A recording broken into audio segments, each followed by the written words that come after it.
Good morning, good afternoon, and good evening to all of those who are watching. My name is Braden Ty. I'm going to school at ASU. I'm currently studying special education, mild to moderate, with teacher certification. Today, we're going to be talking about special ed law, historical prevalence, and philosophical aspects of disability studies. I've put together just a little bit of a training video here to hopefully help simplify some of the more complex topics that are associated with this field of study. So to start out with, I put together this kind of timeline on Canva. So all of this is made from scratch. And here we're kind of going through some of the history of disability advocacy. So starting out between the 18 and 1900s, there was this real big educational reform for people with sensory disabilities. So those are visual, auditory, etc. So in that sense, we had a couple of French Enlightenment philosophers who were trying to reform the disability studies. And then we also had some men by the name of Thomas Hopkins Gallaudet and Lawrence Cleric.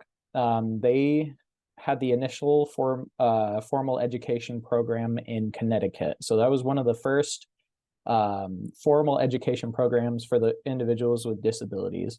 Moving forward in 1845, Massachusetts legislature began to revise disability laws and reallocate funding. And this was done because Dorothy Dix was very much an advocate for people with disabilities at that time. She had visited several jails and had seen that individuals with disabilities were being housed next to criminals. So she really advocated for these people and went to the people in the legislature and made those changes. In 1846, the first book on education was published. That was published by Edward Seguin, who was a student of Jean-Marc Gaspard Itard, who had started the first research into educating individuals with intellectual disabilities. Moving forward in the mid 1800s, further techniques for educating these individuals began to appear. So as stated before, Jean-Marc Gaspard and other people in the field were moving forward on educating and making scientific improvements to the way that individuals teach people with disabilities. In 1859, unfortunately, we had a period of stagnation and regression. So with the Industrial Revolution and scientific advancement, that brought along some very unfortunate ideas such as eugenics. And this was really prevalent with Galton's theory of eugenics, and then a Kallikak study by Goddard that was really attempting to prove eugenics and prove that nature really outweighed nurture. And furthermore, in 1927, the Supreme Court upheld sterilization laws. In their landmark case, Buck versus Bell, these laws would be theorized to be what motivated Nazi Germany in their pursuit towards eugenic sterilization. In 1931, there was a White House study that found that of the 10 million children with disabilities in the United States, only 1 million of those students were receiving aid, and the aid that they were receiving was more than likely very poor.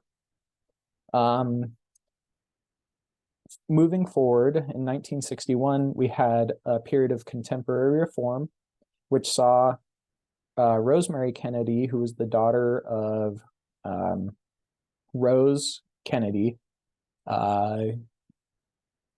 She was being hidden from the public eye and because of her disability.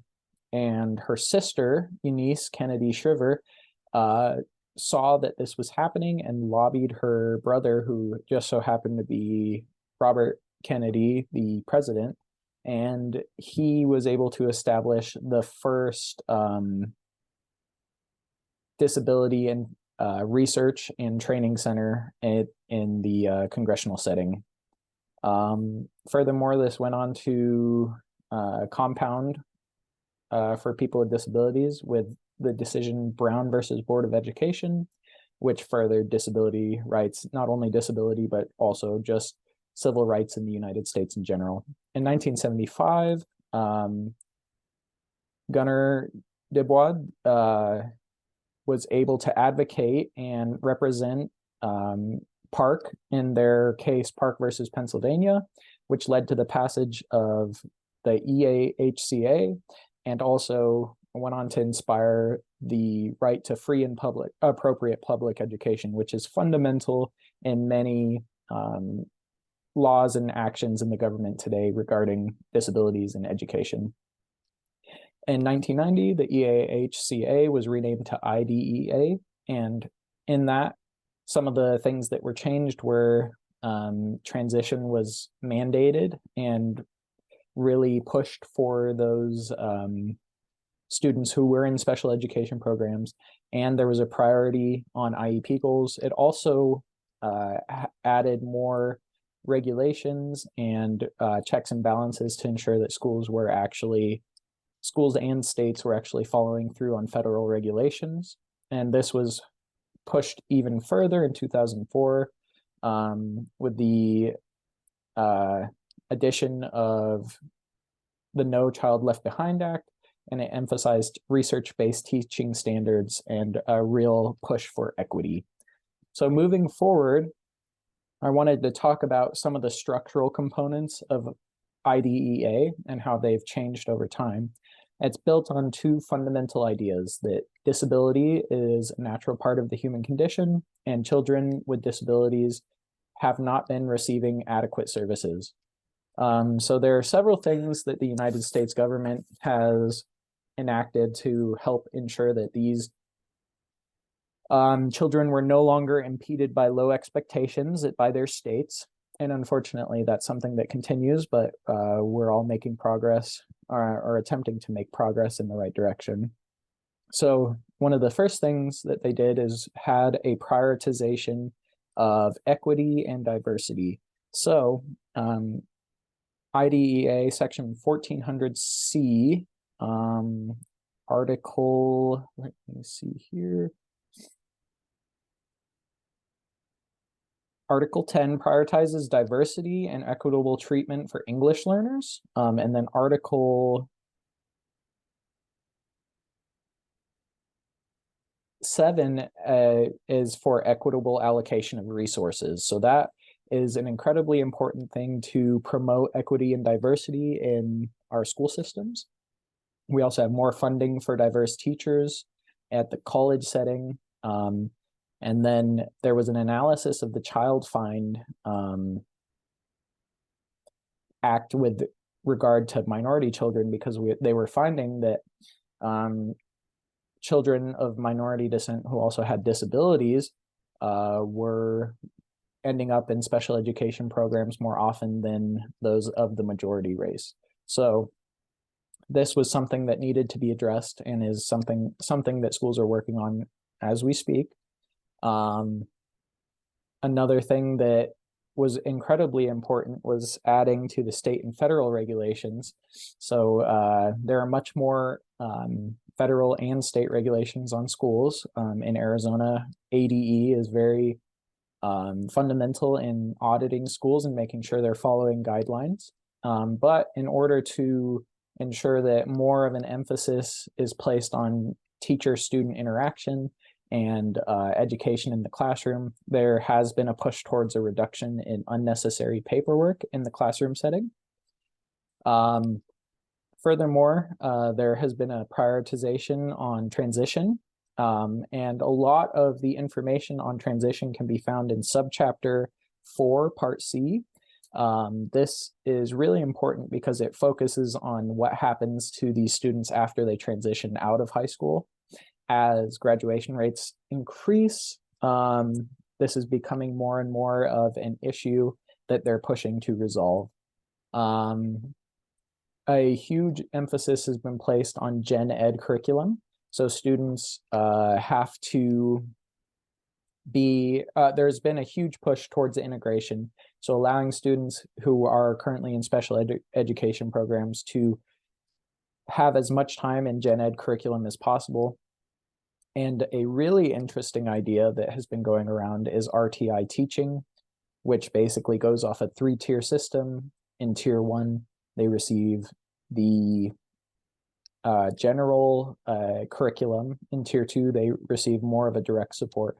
And in tier 3, they receive a lot of direct support and often changes to that curriculum in order to meet the standards.